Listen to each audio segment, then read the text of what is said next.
Hello,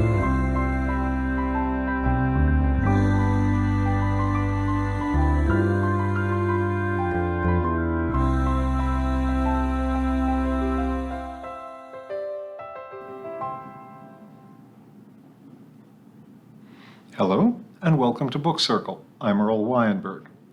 This time we will continue our reading of Farther Afield by Miss Reed. I had not mentioned it to my old friend, but this was the evening when I had undertaken to give a talk to Fairacre Women's Institute about our holiday in Crete. Accordingly, soon after her telephone call, I dressed in my best and warmest garments and got ready for my ordeal. The Mons had promised to bring a projector, and I had looked out my slides into some semblance of order. Amy had offered her own collection, but under the circumstances I had to make do with my inferior efforts. Luckily, the brilliant Cretan light had guaranteed success with almost all the exposures. The village hall was gratifyingly full, and a beautiful flower arrangement graced the WY tablecloth. Listening to the minutes from the front row, I studied its form. This was obviously the handiwork of one of the floral ladies, expert in arrangements of color and form, with no oasis visible at all, as is usual with us lesser mortals. The whole thing had been fixed with artistic cunning to a mossy piece of wood, and I was so busy trying to work out how it was done that it came as a severe shock to hear my name called and to be obliged to take the floor. I began by a brief description of our journey out and of the attractions of the hotel. The projector, operated by Mr. Mon, worked splendidly, for he had brought the correct plug for the village sol socket, a rare occurrence on these occasions, and we were all duly impressed at such efficiency and foresight. The vivid colors of the Cretan landscape were even more impressive on a gray October evening. The animals evoked cries of admiration, although someone commented that the RSPCA would never have let a poor little donkey that small hump a great load like that. I had to explain that despite appearances, those 4 wispy legs beneath the piles of brushwood were really not suffering from hardship, and that the load was light in weight. Knossos, of course, brought forth the most enthusiastic response. The great red pillars and the beautiful flights of stairs made spectacular viewing, and the frescoes of dolphins and bulls were much admired. Even the topless ladies were accepted, except for one gasp of shock from Mrs. Pringle in the front row. I ended in good time, for I had seen Mrs. Willett go quietly into the kitchen to attend to the boiling water in the urn, and knew that coffee break was scheduled. My final words were of thanks to Mr. Mon, who had so nobly coped with the projector, and to whom I felt I owed an apology, as I had been unable to photograph the Cretan hawk for him. At this, Mr. Mon came forward and began a description of the elusive bird. I must say his grasp of the subject was profound, and by the time he had described its appearance in detail, its habits, its mode of flight, and its diet, a good many ladies were consulting their wristwatches, while Mrs. Willett hovered at the kitchen door, coffee pot in hand. Meanwhile, I sat down in the front row beside Mrs. Pringle, the better to enjoy Mr. Mon's impromptu discourse. It is this off-the-cuff situation which gives village meetings their particular flavor. Who wants to stick to such a dreary thing as an agenda? As everyone knows, the real business takes place on the way home, or an hour after the meeting finished in the local pub. Henry Mon was just about to begin on the breeding habits and nesting sites of the hawk, and had broken off to suggest that he would just slip down to his house to fetch a reference book on the subject, if the ladies were agreeable, when Mrs. Partridge, as president, bravely rose and checked the flow with her usual charm and aplomb. What was more, she invited her old friend to speak at one of the monthly meetings next year about his favorite birds. "And I am sure they will soon be our favorites as well," she finished with a disarming smile, and Henry resumed his seat, flushed with pleasure, while Mrs. Willett hastened to bring in the coffee amidst general relief. I was presented with a magnificent flower arrangement, so that all in all the evening was a resounding success. Amy's second call came soon after I returned from school the next day. "There's a bit of a panic here," said Amy calmly. "Don't laugh, but poor James has the measles." "Oh, no, as though he hadn't enough to put up with." "Exactly. I suppose he picked it up when he was at home recently. Mrs. Bennet was about in the house then. It might have been contact with her, but there, it could have been anyone. The point is, the hospital people seem dead anxious to get rid of him before he gives it to the rest of the ward. So they tell me he is fit enough to go home tomorrow. I bet he's pleased." "He is. So am I. It's funny they didn't spot this rash earlier, but I think they put it down to a fairly common reaction to antibiotics, and in any case, he hasn't got a great many spots." "Can I do anything at this end?" "Yes, please. Could you turn up the heating and get some milk and bread for us? I'll shop the next day when he's settled in." I said I could do whatever was needed. He's still at the soup and egg and milk stage. A front tooth was knocked out, which gives him a piratical look, and his mouth hurts him quite a bit. He sounds as though he's taken quite a pasting. Well, evidently he was turning right, and a van was coming behind him pretty swiftly, and James caught the full force of the impact. Luckily, nothing too serious seems to have resulted apart from the collarbone and ribs. It's just that he looks rather odd with his sliced nose and gappy smile, and of course it is rather ignominious to have measles in your 50s. In fact, rather a humiliating end altogether to what was going to be a glamorous few days in Devonshire. "Does he feel that?" I asked hesitantly. "Yes, he certainly does," said Amy. "Wasn't it Molière who said one may have no objection to being wicked, but one hates to be ridiculous? Well, that sums up James' feelings at the moment." The pimps went on for the second time. I felt we should terminate our conversation. "What time do you expect to be home?" "During the late afternoon, I imagine. We'll have to see the doctor here, and I shall drive slowly. The poor old thing is pretty battered and bruised. He'll go straight to bed, of course." I said that I would put hot bottles in the beds, and we rang off. An hour or so later, I drove to bed to do my little duties. I took with me a few late roses to cheer the invalid's room, and half a dozen of Mrs. Pringle's new-laid eggs. On the way, I left a message at the dairy and collected a brown loaf. The house struck pleasantly warm when I entered, but I duly turned up the heating and set a fire ready in the sitting room for Amy to light on her return. There was little else to do except to fill the hot water bottles and to transfer the few letters from the floor to the hall table. I was home again by 8 o'clock to join Tibby by my own fire. Leg upraised, he washed himself industriously, spitting out little balls of goosegrass onto the hearthrug. As cat slave, I transferred them meekly from the rug to the fire, my thoughts with Amy and James. They were much in my mind throughout lessons the next day. Soon after 5, Amy rang to thank me for my ministrations. "What sort of journey?" "Better than I thought. He stood it very well and feels easier now that he's in his own bed. His temperature is almost back to normal.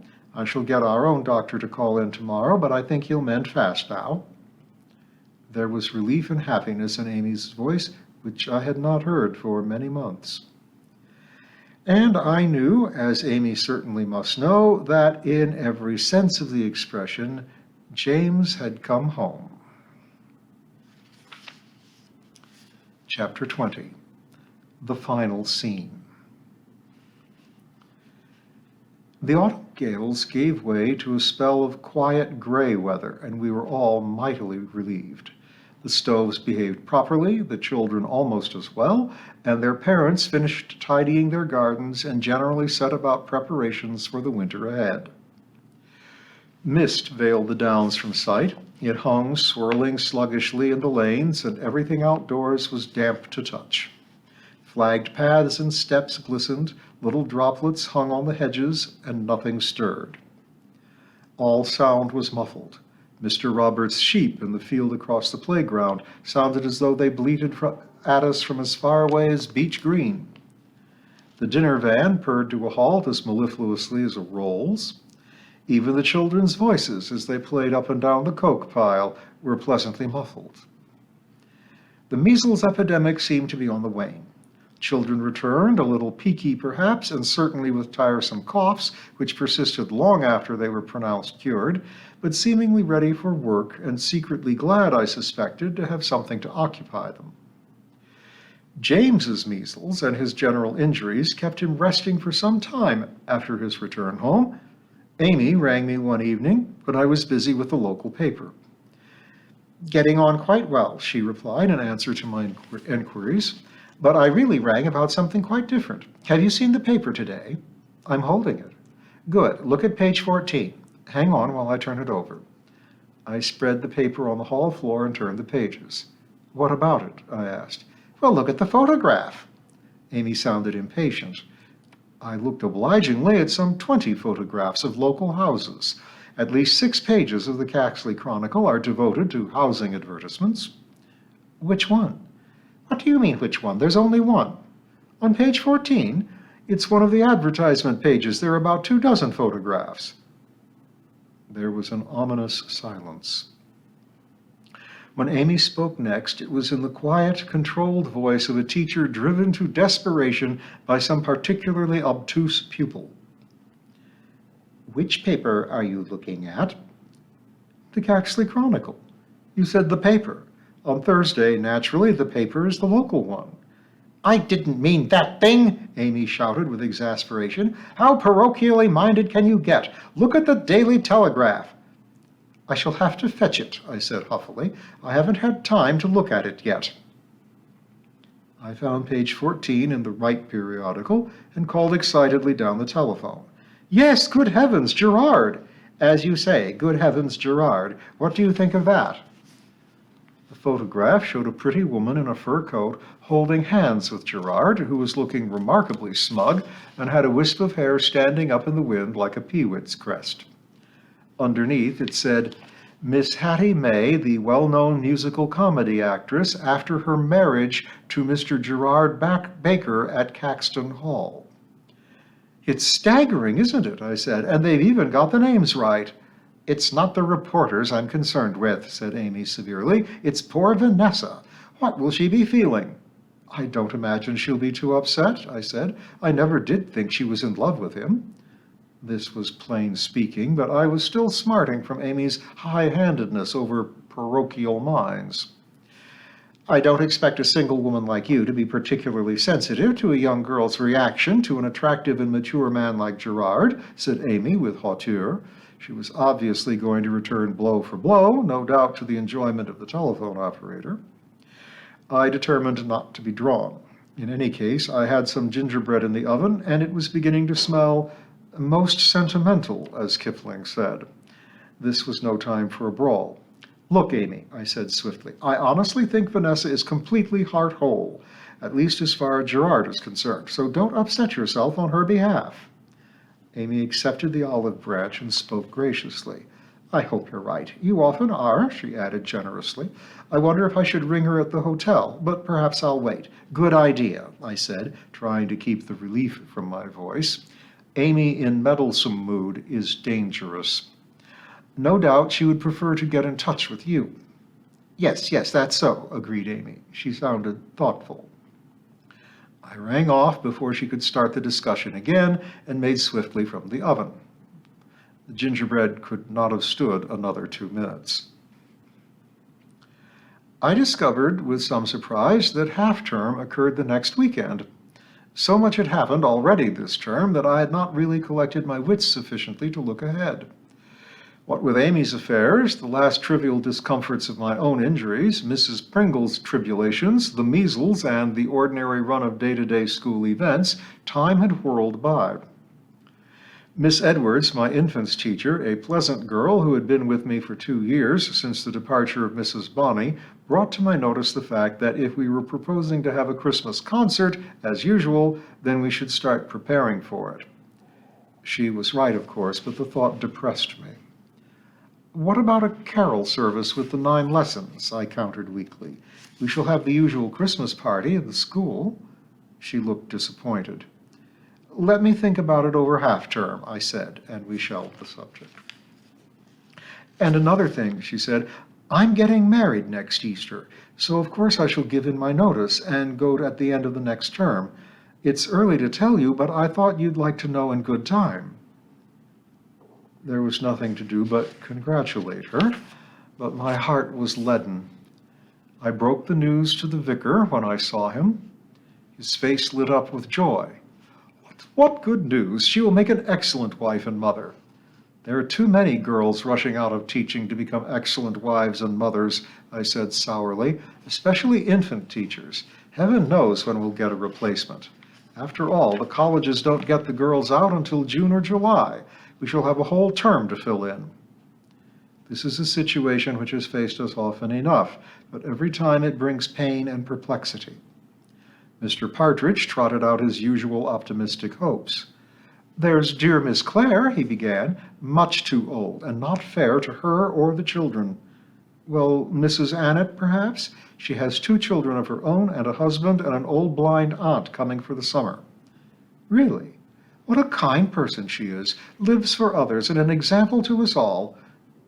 I agreed. A heavy silence fell as we wrestled with the problem. Now, what about that good friend of yours who is so competent, the lady from Bent? She helped us once or twice, I believe. I said that Amy might manage an odd day or two, but was far too busy a person to commit herself to a whole term's teaching. Besides, I said, Amy's methods are the same vintage as mine, and I think she'd find our infant room far too chaotic under today's conditions. But I thought that was as it should be these days, protested Mr. Partridge, looking bewildered. That last inspector who called, the one with no collar, you remember, and long hair, he said that young children needed to make a noise to develop properly. I recall his words quite clearly. Meaningful activity creates noise. So do other things, I remarked tartly. The point is that to get a competent teacher for the infant room is going to be a headache. I shall see that the post is advertised in good time, said the vicar. After all, one never knows. Providence has been good to us before, and Fairacre is doubly attractive in summer. I will have a word with the office at once. That might help, I agreed. I must go and see Miss Edwards, he said, to congratulate her. Are you sure you can't persuade your friend to come over from Bent for that term? It's not too bad a journey. I will ask her, but I don't think there's much hope there. Her husband is recovering rather slowly from a car accident, complete with catching measles. Poor fellow, said Mr. Partridge sincerely. I heard he had been injured. He's lucky to have such a good wife to nurse him back to health. If he had added, and to his responsibilities as a married man, I should not have been surprised. Clearly, the vicar knew exactly what had been happening at Bent. One morning during half-term, I was surprised and pleased to have a visit from Amy. Mrs. Bennet's back, she explained. Still a trifle wobbly, but it means I can get out now and again. James is in bed most of the day, so he's not in the way of Mrs. Bennet's Hoover. She presented me with a splendid bunch of late chrysanthemums. By the way, you were right about Vanessa. She rang the very same night that we saw the photograph of Gerard and Hattie. I don't know if she was putting on a stout act or whether she was genuinely pleased, but I must say she sounded so. I could afford to be magnanimous in the face of this. Well, naturally, as an aunt, you would be more anxious about Vanessa's feelings than I needed to be, but I always thought that Gerard's manner was more avuncular than amatory. At Gerard's age, commented Amy, it might well be both. He is practically the same age as James. We seemed to be treading close to dangerous ground. What did Vanessa say? I asked hastily. Well, it seems that Gerard had confided to Vanessa his hopes of wooing Hattie some time ago. You remember she bought that house near the hotel? Evidently he was a constant visitor. Of course, all this is Vanessa's story, you understand. She may well be putting up a good front on a somewhat humiliating episode. I don't think so for a minute, I said stoutly. He knew Hattie years ago. In fact, it was his friends who cut him out, so Vanessa says, which is why he's never married. It's rather romantic, isn't it, to think of him being faithful for all those years? Maybe he didn't meet anyone he liked. Trust you to throw cold water on any small fire of passion, observed Amy, but she was smiling. I'm very glad it's ended this way, I told her. Hattie May was always a darling, and the more I see of Gerard, the better I like him. I look forward to meeting them both. And so you shall, declared Amy, for I'm inviting them down for a weekend as soon as James is properly recovered. She looked at me speculatively, as if weighing up something in her mind. I wondered what was worrying her. Have some coffee, I suggested. Amy shook her head. Not at the moment, thanks. I just wanted to let you know how things have worked out for James and me. You were such a help when I was in the depths. It's only right you should know the end of the story. Amy, I protested, there's absolutely no need. Don't get alarmed. I shan't tell you any details that might bring a blush to your maiden cheek, I assure you. Well, thank God for that. You know I hear far too many confidences for my peace of mind as a spinster. Amy looked suddenly contrite. I hope I didn't burden you too desperately, she said in a low voice. Perhaps I'm imposing on you thoughtlessly, as so many others do. I'm sorry. Your troubles are quite different, I said, and if two old friends like us can't help each other in a fix, it's a pity. You rallied to my support when I needed it. I hope I helped a little when things were tough with you. So rattle away and tell me what happened. Of course I want to know. It's just that I don't want you to feel obliged to tell all. Amy laughed. Well, poor James has had long enough to think about things. I was careful not to press him too much. It was plain that he was desperately unhappy, and one evening after we were back at home, he volunteered the information that Jane's affections had been cooling for some time. In fact, it was for this reason that he had insisted on taking her away for the weekend to see if they couldn't make things up. I think he was feeling pretty silly, too, as he had asked me for a divorce, and now the girl was about to ditch him. But surely it would have been more sensible to have broken with Jane then, rather than pursue her further. Being sensible is not the usual state of mind when a man's in love, especially a middle-aged man.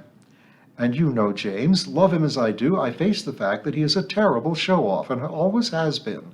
The handmade shoes, the vastly expensive suits, the fast cars, they're all the dreary old status symbols that James loves to play with. They've never impressed me particularly, as he well knows, and perhaps that's where I have been wrong, in letting him see that I've simply indulged his weakness for his toys, instead of letting him think I'm dazzled by them. Well, we live and learn, and we've both learned the hard way these last few months. It's over now, I said consolingly. Yes, I think it is, as far as our natures will allow it to be. If only we'd had children, I think we should have escaped some of this damage. There would have been other risks.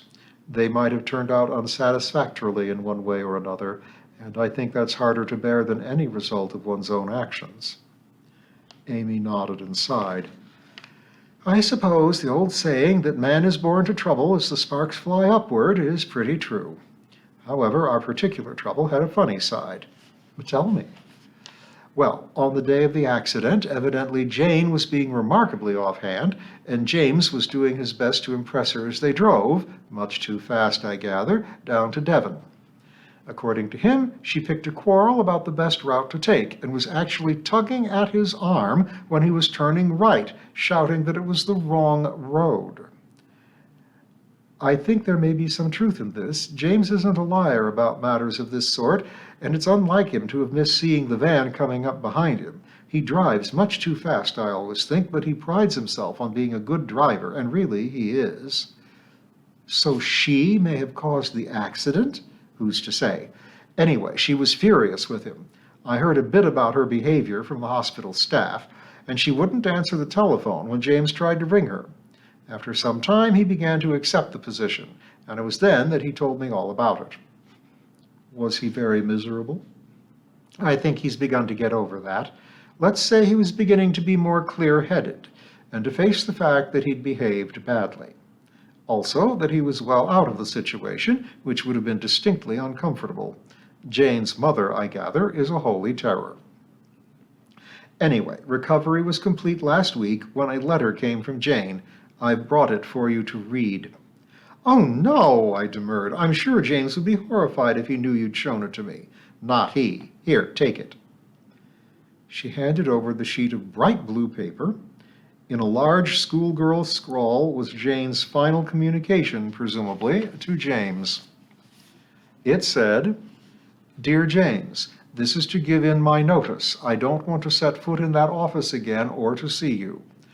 My mother says I should sue you for damages, but I've told her I don't want anything more to do with you. I must have been mad to waste my time with someone so old and dotty he can't even drive. Jane. P.S. Yesterday I got engaged to Teddy Thimblemere in accounts, and we're getting married in Christmas." "And how did James take that?" I asked, handing it back. He lay back on the pillow with his eyes closed, and then he began to shake. I was quite worried until I realized it was with laughter. He laughed until the tears ran down his cheeks, and of course that set me laughing too. You should have heard the hullabaloo, and poor James gasping for breath and saying, "Oh God, my poor ribs hurt so," and me wiping my eyes and saying, "Try not to laugh, darling, you'll burst something." And after a bit he would quieten down and then remember some particular phrase like "so old and dotty he can't even drive," and double up all over again. It did us both a world of good. "Not enough laughter about these days," I agreed. "It's as good a healer as time," said Amy, putting the letter into her bag. "That little bout certainly restored us to happier days." "And so all's well again?" "As well as one can expect in an imperfect world," said Amy. "I dare say James will recover enough to turn to look at a pretty girl again when he's had his nose patched up and a false tooth put in the gap. And no doubt I shall be as bossy and bitchy as I am at times, but somehow I feel sure nothing quite so serious will ever happen again." "I'm glad you told me," I said. "I like a happy ending." "Then let's have that coffee," said Amy. A week or so later, I was talking to Mrs. Willett in the playground after school when a long, low sports car of inordinate length drew up outside the school house.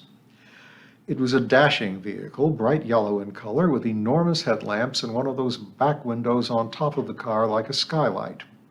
The bonnet seemed about 6 feet in length, and the whole thing was dazzlingly polished. "My word," said Mr. Willett with awe, "that must have cost a pretty penny. One of your millionaire friends dropping in."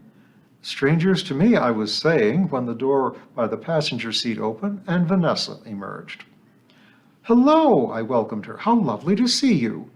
"We're on our way to see Aunt Amy," said Vanessa, kissing me and enveloping me in fair hair and expensive scent. "And this is Torquil." An enormous young man disengaged himself from the interior of the car and shook my hand so warmly that I wondered if I should ever be able to part my fingers again. He was so good-looking, however, that I readily forgave him, and they came with me into the sitting room. I thought I had never seen Vanessa quite so lively. It was quite apparent that Gerard's affairs were not worrying her. On the contrary, she spoke of his marriage with the greatest joy. "Wasn't it fun? That's really why he was off to town last time we called. He really deserves someone as nice as Hattie. He was so kind. I can't tell you how good he's been to me. I've always asked his advice about everything, and he's never failed me. And see what else he did." She gazed fondly upon Torquil, who gazed back in an equally besotted fashion. "He introduced me to Torquil, and here, you see, we are, just engaged." I hastened to congratulate them. "We're not sure if we're in our heads or our heels," said the young man. "We rang Vanessa's father and mother last night, and we're going to stay there over the weekend." "And I said," broke in Vanessa, "we simply must call on you on the way and Aunt Amy, because we wanted you to know before it was in the papers." "Well, I call that uncommonly nice of you," I said. "I very much appreciate it. When will the wedding be?" "Tomorrow," said Torquil, "if I had my way." "Dear thing," said Vanessa indulgently. "Probably in early next year." "As long as that?" exclaimed the young man. I asked them to have a drink in celebration, but they looked at the clock, at each other, and said that they must go. They fitted themselves skillfully into the gorgeous car. I kissed Vanessa and kept my hands out of the way as I wished Torquil goodbye. The car roared away. Mr. Willett, who was carrying a bucket of coke to make up the stoves for the night, set it down and pushed his cap to the back of his head with a black hand. "You was cut out, I see," he observed. "That young lady saw him first." Sadly, I had to agree. 3 days later, Amy rang me. "Have you seen the paper? And I don't mean the Caxley Chronicle." "Why? Is Vanessa's engagement in it?" "Yes. Have you read it?" "I had an accident with the paper today." "How do you mean?" "I muddled it up with yesterday's and gave it to the children to tear up for papier-mâché bowls." "Really, the things you do, sometimes I despair of you." "I despair of myself." "Well, listen, I'll read it to you. The engagement is announced between Torquil Ian Angus, only son of Wing Commander and Mrs. Bruce Cameron of Blairconashie, Ayrshire, and Vanessa Clare, only daughter of Mr. and Mrs. Charles Hunt of Hampstead, London. And will she live at Blair Tiddlywink's castle? Not for a long time. Torquil's father is in splendid health, and I don't think the Banks and Brays altogether are to Torquil's taste just yet. You know what he does? No. He's a band leader, and fairly rolling in money. No, I think London will be the place for those two, for the next few years anyway. Have they fixed the wedding date? Yes, it's to be the first week in January. You're going to be invited, so you'd better start looking for that winter coat. I will, I said meekly. We shall be back for the wedding, of course, said Amy. Back? I echoed. From our holiday. James wants to go as soon as he's fit again, and that won't be long now. And where are you going? Amy's voice bubbled with laughter. Can't you guess? To Crete. Perfect, I cried. In a flash, I saw that golden island and breathed the heady scent of flowers and sun-baked earth. One day I knew suddenly I should go there once more. Give it all my love, I said. The end.